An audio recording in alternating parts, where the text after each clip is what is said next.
And tonight we welcome Eleanor Shaner. Eleanor has been at almost every Oley fair.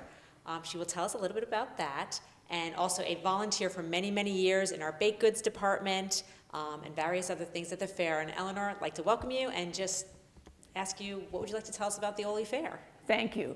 According to my mother, I'm not ashamed of my age. I was born in 1943. I do not remember the first couple of fairs, but my mother told me that I was at every Oley fair.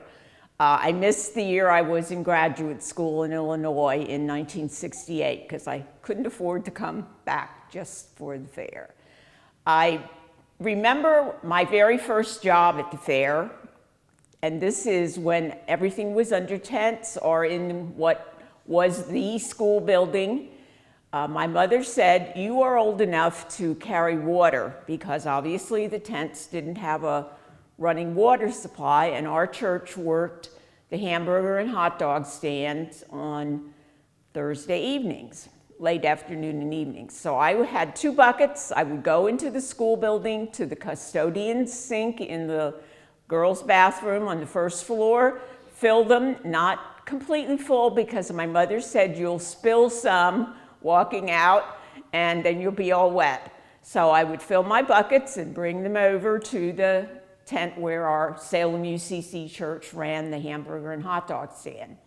And when I wasn't doing that, I remember going around to all the commercial exhibitors, some of them in the building and some of them under tents, and getting what you call swag now, pencils, nail files, rulers, yardsticks, whatever they had to hand out to advertise. So I remember that. Also, when I was in 4th grade, the school closed down on Wednesday at noontime, and if you were old enough and strong enough and had your parents' permission, you could help get the rooms set up, which involved some rooms got emptied of desks, some got just pushed together and tabletops got put on top of them. But we were allowed to help with that. And then Thursday and Friday of the fair, the school buses still ran their regular routes. And again, if you had your parents' permission, you could get on the school bus, come to the fair, and what you were able to do was they had track and field competition. Mrs. Chase was the girls' gym teacher, and she ran the events that I remember participating in. If you won first prize, you got 3 food tickets. If you won second, you got 2, and if you won third, you got 1 food ticket. Now, the tickets then were only 5 cents, but we're talking the 50s, so food didn't cost what we have to charge now. So you competed in every event you could, and you took your tickets, and that bought you your lunch, and my parents volunteered. So I would go home with them. I could stay after the bus route. The bus would go back on their normal route, taking us home like 3:30, 4 o'clock. So I remember those things. As I got to be older, my mother said help with the baked goods department. So I helped with that. My father's aunt, Hetty Shade, was the first baked goods chairman. Later, my mother took over, and I'm the 3rd chairman in the 75 plus years of the Oley Fair baked goods. As a senior, we had the cake and cider stand, so that meant you helped pick apples, you helped get people to bake, and our class, we graduated in the spring of '61, was the last class to be on the setup under the tents. After that, we moved over to the fire company grounds. And I do remember one of the celebrities that was there when I was in high school was Sally Starr from Channel 6. She was one of the performers. There were also politicians that would come campaigning. You know, the fair was in the fall, an election in November. I remember Governor Leader and Governor Lawrence being there, and you know, this was a big to-do because you got to see these politicians at that time, even though I wasn't old enough to vote. I remember, you know, going away to college, Kutztown, to get my undergraduate degree, and coming back. Made sure I lived at the college, but I came home for the weekend to help at the Oley Fair, at least on Saturday. My mother also was involved with the Women's Club of Oley Valley, and initially they had exhibits. At one time, some of them were in the fire company building, and some were in the old bingo building, where the ladies would bring in old furniture, old dishes, antique things. One year, Esther Kaufman had an organ that she brought up from her home on Main Street, and she played the organ at different times throughout the day.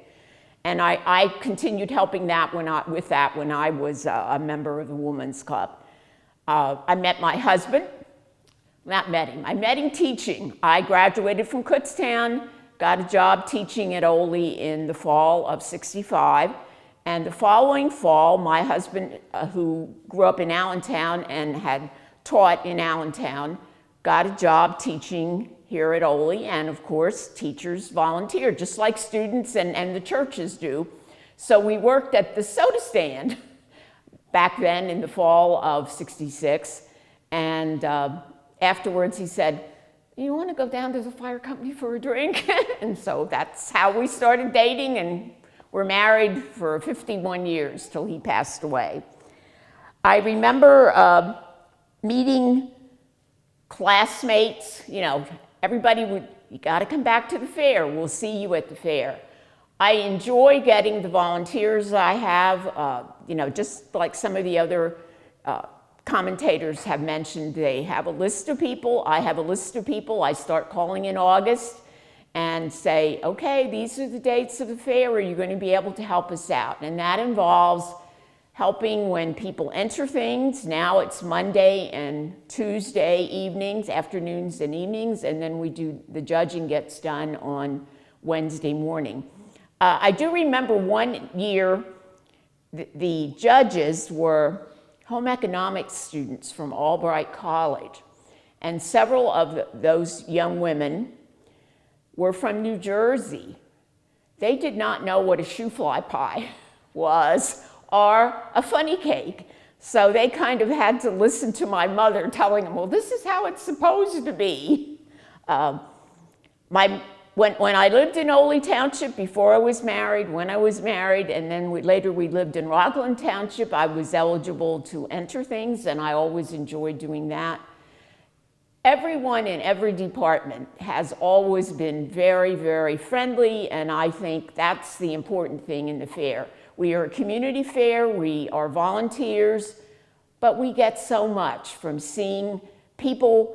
I've seen youngsters that would enter junior baked goods food, and then when they're old enough, they come over to our department, the adults, and they're always a bit leery about whether their things are good enough, but I think we have wonderful bakers in the Oley Valley and the townships where people can enter. And many times, you have to bring a dozen cookies or 6 muffins or 6 cupcakes. They'll bring a couple extra just in case something happens while they're transporting their items to the fair. And then they'll say, "Oh, this is for your volunteers." So even though we don't get paid, we get to taste some of the really good stuff. And of course, the refreshments. I enjoy working at the refreshment stand with my church. Now that I'm almost 80 years old and have had 2 hip and 1 knee replacement, it's harder for me to stand and do that. So I help Linda Schlegel by volunteering as a sitter in the needlework and baked goods and photography areas. And I just really enjoy seeing all the wonderful people. People always say how they enjoy the fair. And I'm always trying to talk with them, tell them, "Well, if they have little children, did you get out to see Farmer in the Day? Did you see this or did you see that in the animal tents? Or did you see the big tractors?" I have a son who is 50 plus now, but I remember when he was little, you had to watch that he wouldn't be climbing up on the big tractors. And I think that's true of all little children now, whether they're living in a farm area or not. They'd like to see the animals, they'd like to see the equipment. And best of all, I think all of us like to see our friends and the other volunteers. And we know that everybody works together to make it as successful as we can. We can't always control the weather. I remember some Oley fairs where it was pretty cold and you had to wear a winter coat. But I remember last year was just beautiful, and I'm so glad we had a very successful year. Thank you. Well, thank you, Eleanor. Eleanor, can you give us your perspective on years ago with the fair to how it has progressed today? I think the fair was always organized when things had to change, as buildings changed or parking changed or whatever. The fire company handles the parking and the scouts, and I just think everybody just pulls together to make it as good as an experience as possible. I live in Kutztown now, so I drive down here, I show my volunteer pass to get in so I don't need to pay parking every day that I come. And many times I do make a donation because I know the fire company needs the money and the scouts need the money. I think we have, when the weather is good, we certainly have a lot more people. But I think parents still do what my parents did after our responsibilities were taken care of. Even when I was 8, 9, 10 years old, we could run around in the fair and, okay, you had to meet. You know, you meet at a ticket booth or you meet at the stage or whenever, when your parents were ready to go home. And I don't know how many other places you can say that. And even with, you know, the years of COVID and all the horrible things that you hear about where violence occurs, I don't think we've ever had any incident like that, and that makes me feel very good. Okay? Ask you one additional question. Sure. So, talking about the food back, you said you worked in the hamburger stand with your church when you were in school. Do you remember what other foods were served? Like, was it hamburgers and hot dogs? Hamburgers, hot dogs with sauerkraut. There weren't cheeseburgers in the first years. They had coffee and pie, shoe fly pie, and sodas, and of course the French fries. I mean, and milkshakes. I love the milkshakes and I love the French fries, and I don't care if they're fried in lard. They wouldn't be as good if they weren't. That's sincerely the truth. And so I eat French fries those days of the fair. I know they've added, you know, like pork barbecue and the soups and all that kind of stuff, and the fruit cup, which is more healthy, so sometimes I eat that too. Not instead of, but also. So, Okay. okay, Thank you very much. you're quite welcome.